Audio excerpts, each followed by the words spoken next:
この表情練習は万抜に一番大切なもんだ。これデッサンが悪いところは置いといて、構図としてはものすごくいいですよ。紅茶まんじゅうも合格でいいでしょ。そういうのが自分の力になってくる。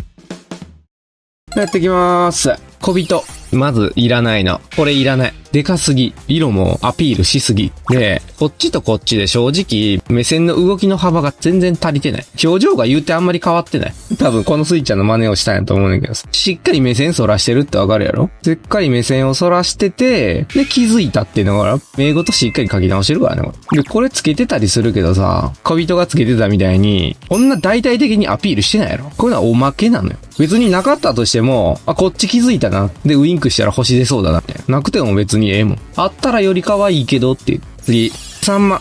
これね、あんまり動かせてない。表情、全体で動かせって言ってたと思うねんな。ここの距離が変わってないね。全部、同じ位置にあんねん。この距離感とかを、しっかりね、近づかせた方が、さらにびっくりするように見えんのよ。この場合と、この場合で。これぐらい近づけた方が切れてるように見えるやん。顔に力が入る時っていうのは真ん中にギュッと凝縮されるような感じになるのね。この下まぶたとかも真ん中にこう集まっていってるようなラインにした方が切れてるように見えるのよ。鼻とかも同じ位置じゃなくて真ん中に近づける。少し煽り気味な顔にしてる方が切れてるようになる。全部同じ位置で安定しすぎてるから、崩すこと覚え。じゃあ次、甘地、真っ白くん。確かに表情は豊かやねんけど、動きに制限かかってるような感じがするやろ？これただのライブ 2D の笑いなのよ。漫画とかイラストってのはもっと自由なはずやから、例えばさっき、スイちゃんのやつとかもそうやけど、やっぱ動いたギャップってのがあるんだよな。しっかりクールな時から、急に無表情な顔をし出してきて、勢いが感じられるわけね。しっかり。動いたっていうイメージがつくのよね。これとかもがっつり動かしてるわけね。ちょっと目を閉じただけじゃなくて、しっかり下まぶたをね、持ち上げて動かしてるわけ。普段してる顔よりかは、口とかも大いに広げてるわけね。少しオーバーなぐらいに動かした方が、より動いてるっていう印象を与えれるわけね。だからこの笑ってるやつも、ちょっとつけるだけでも、笑い方に差がつくのよね。引っ張ったなってイメージにやっぱ出来上がるわけよ。驚くって言っても、ただ眉毛を動かすんじゃなくて、もっと極端に眉毛のラインのように、縦にこう引っ張られたみたいな感じでやったら、もっと驚いてるように見える。もっとオーバーにするんやったら、下もちょっと広げて、こういうのをつけても全然いい。怯えるって言って引っ張ってるんやったら、下の方にね、しっかり引っ張ってるようにして、下唇を上に上げたりだとか、眉間にシワ寄せてたりするから、目も少し上に上がったと思ったら同じ動きする。た方が怯えてるようにやっぱ見えるわけ。皮膚が引っ張られてんのやっぱり。この表情練習は、万抜に一番大切なもんだと思った方。次、単語。ハッピーエンドの先へ知るせべ。これは手にもうちょい勢いが欲しかったところですな。もっと手前側でよかったかな。これも結局ね、勢いっていう話にもなってくんねんけど、もうこの辺に手をグイーンとこう持ってきて、この手に引っ張られてるよ、みたいな感じの勢いがあった方がいいねんけど、それがちょっと止まっちゃってるなってイメージがある。強引さっていうのを感じさせたいの、引っ張られてるように、この辺に配置して、浮いて寄せられてるって感じやな。まだ隙間を感じる。もっと腰とかを引っ張って、こういう感じ。この顔と手でしっかりこう流れができたよね。この腕かってこう流れてるように見えるよな。こういう流れを作ってあげるって感じだ。これが元で、あんまり強引さ感じられへんやん。だけどこうやったら、すごい引っ張られた感じがするでしょ。こういう勢いが大切。そのあたりかな。このイラストになかったのは。キャーってなると思うね。次。よう真似てんね。紅茶まんじゅうも合格でいいでしょ。これをね、あとは自分で応用して描けるかってどうかやけど。こういう鉄を描くっていう時の質感はどうしたらいいのかなっていう時をね、ちゃんと思い出さながら。俺のなんか描いた盾ってなんでこうやってペライんだろうとかね、思った時とかに思い出すわけ。おしゃの時こういうのちょっと入れてたわって言って、ピッピってこう傷ついたような感じのとか入れてたわ。これ忘れてたわ。ちょっと頂点にね、角っちょのところにだけ少し明るいのを入れるとかね。こういうのが後々効いてくるわけよ。ふとした時に出てくるから。最後のちょっとはみ出てる。これだってだから勢いづきなのよな。ここが一番手前になってるから少し明るく。ここの部分とかより少し明るく。そういうのがだんだん自分の力になってくる。ネギ。この辺りで銃がねじ曲がってるように見える。持ち方は全然いいねんけど、塗り方の問題ね。一応こっちが手前やと思うねんな。四角で表現したら、こういうことだと思うのよ。向き的には、右側が手前で、左側が奥に行ってると思うねやんか。だけど、ここめっちゃ暗なってるやろ。ここがめっちゃ膨らんでるように見えんのよ。ここが暗すぎるせいで、奥に入ってるように見えんのよ。手前側にあるものが暗くなってしまってるせいで、ひん曲がってるように見えるわけ。あとね、銃持ってんねんから、撃ち抜けよ。なんでビリビリやねん。撃ち抜けよ。なんで破れてんねん。で、次。これいいね。色合いも可愛いし、このトカゲとかドラゴンとかの鱗とかはあえてつけずに、小物だけで抑えてるのと、特徴的なものにだけ造形をプラスしてるっていうのがいいね。トカゲっていうポイントのところで、やっぱ造形としてこの辺がやかましいから、そういうのをなくして、これはよくできてるね。花丸あげましょう。じゃあ次。そうだな。例えばこのね、こいつあるじゃん。この腕のやつが、ペライタイプのフリル型やと思うねんだけど、厚みのあるような感じになってるから、そういうところだけ表現気をつけた方がいいかな。細いんだったら、細いようにね、書いとくべきだなとは思うな。そういうところかな。こんだけ今厚みがあるっていう感じに見えてるから。だからそこだけちょっと気をつけよう。ドリルがこっち向かっていってもうてるやん。どういうことになってるんか。ドリル、ありますよね。上向いたら、こう一緒に動くよね。でも、不思議なことに、こうなってんだよ、今。こういう状態。頭の形から覚えましょう。はい、次。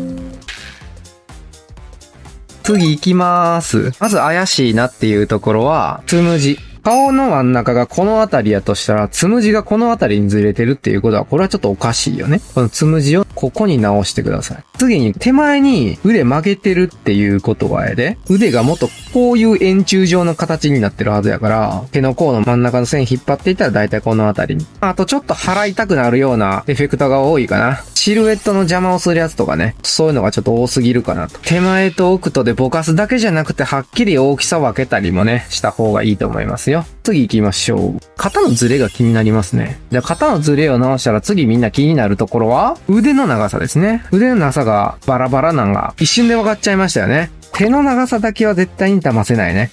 この尻尾生えてる部分が曖昧やと思うねんな。本当にね、こうやって位置を決めて塗っちゃうと平坦に見えちゃうから、この辺に付け根があるなってイメージしながら、こうやって塗りつぶしたら、なんとなくそれなりの落ち着くんだけど、何も考えずに描くと、ペターンって見えるよ。シワとかも一緒。このスカートのシワがあって、この2列は側面なんだよっていう風に思いながら色塗ったら、回り込んでるように見えるようになってる。人間はね、やっぱ思い込みで結構体が動いていくもんやから、この髪の毛があって、ここ来ました。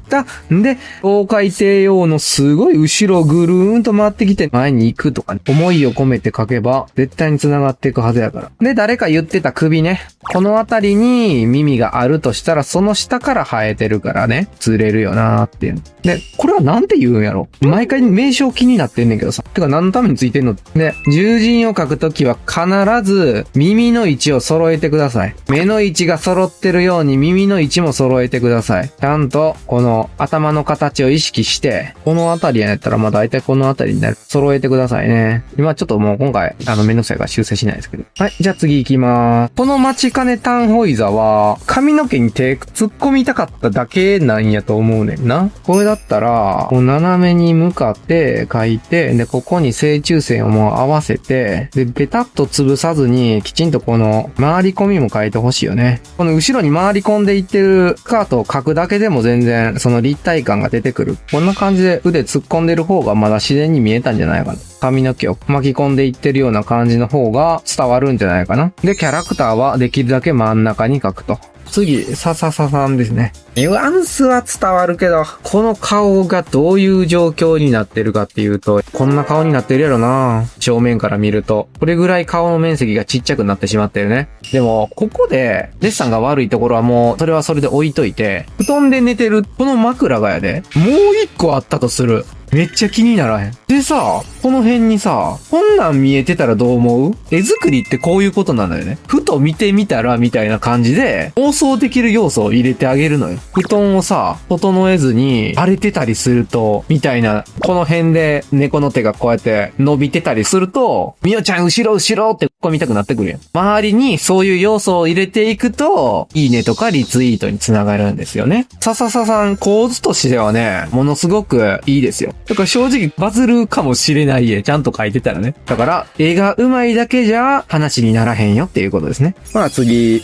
これは、観客くんにちょっと登場してもらおうかな。観客くんがこのマックイーンを見てる状態って、こうなるよね。コキコキコキっとね。これぐらいの方がやっぱ見やすいよね。で、こうなってくると、あれなんか目線もおかしいよってなる。もう何度も言うけど、目線にハイライト入れすぎるなという。目線にこの白いものを入れすぎれば入れすぎるほど、目の印象が弱くなっていくと思ってもらった方がいいです。ハイライトを入れるのが一個だけ。こんな感じの方が目線こっち向いてるように思わへんっていうね。はい、トイレットペーパーくんで。ペーパーくん絶対この辺で見てるやろ、顔。やってないのよな。こういう顔をしてる時っていうのはさ、顎が引いてるわけやんか。上目遣いの目線をしてるわけだ。対照的に言うと、斜め向いてるわけだ。こうならなわけや。こんな感じにね。全然ずれてんねんて。目線シミュレーターでもさ、こう上目遣いしてる時ってここ同じように穴開かんなあかんわけやん。見てみーな。こっちは閉じてるけどこっち穴開いてたりしてるやん。目線ずれてんねんて。これ今、こっち下向いてこっち上向いてみたいな状態よ。これを同じ条件にせんなあかんねん。この白の領域を一緒にせんなあかんよって。一番絵の評価が分かれるところやから。これとこれや。明らかに後者やろ？しっかり目線は合わせてくれ。宇月ひなさん、男キャラや。線を描いてさらに鎖骨の顔を描いたりすると、これで急に厚みがなくなってしまうというか、こういう隙間が生まれてるみたいな感じになるのよ。こういう V 字のトンネルみたいに見えるのよ。ここもそう。こういうトンネルみたいに見えてしまうのよ。これめちゃくちゃやりがち。ここに全然 iPhone 入りそうなのよ。これはやめましょう。これ消せば、いきなり立体的に見えへん？なぜかというと、この今明るくしたこの真ん中の部分が、この線を消すことによって見えるようになったのよ。こことかも一緒。一番引っ張られてほしいのはここやねんやったらもう別にこんな線いらへん。そうなったらいろんなところがそういう風に見えてくるやろ。あ、ここにも iPhone 入れれんのみたいな感じになっちゃう。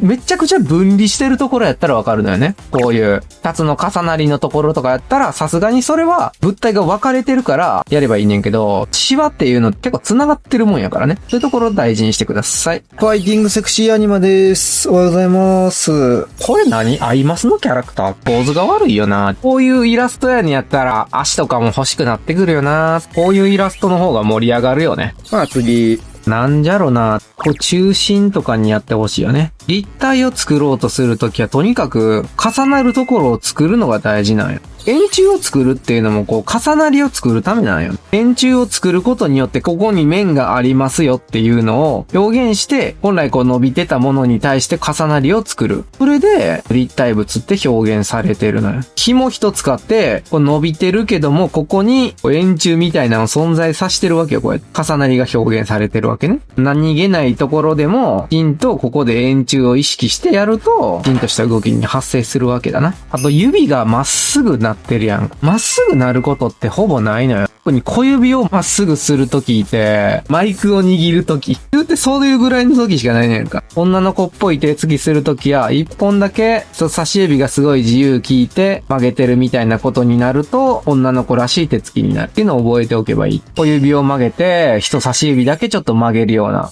過去の配信見たらこのキャラの成り立ちがわかりますか？じゃがやま太郎っていうイラストレーターがいるんだけど、そのイラストレーターの生み出したクリーチャーを僕がもらった。